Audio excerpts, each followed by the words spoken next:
Správe na sociálnych sieťach sa poteší každý. Cítime sa vďaka nim potrebný, videný.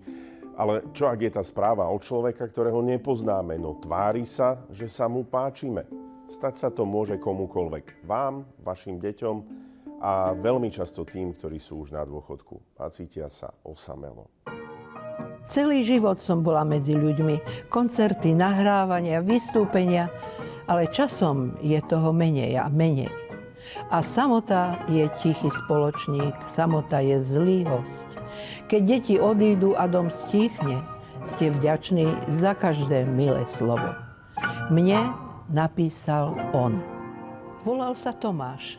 Bol to lekár na misii, ďaleko od domova. Písal mi každý večer o tom, ako mu chýba domov, ako rozumie mojej duši.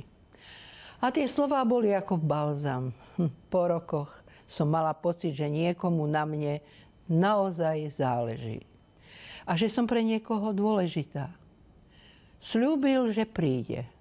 Ale potom prišiel ten moment. Problém s bankou. Zablokovaný účet. Potreboval peniaze na letenku, aby sa dostal domov. Bola to len pôžička, vravel, z lásky. Poslala som mu všetko, čo som mala. A v tej sekunde ticho. Profil zmizol. Telefón onemel. Tomáš neexistoval. Mne osobne sa to nestalo, ale pokojne mohlo.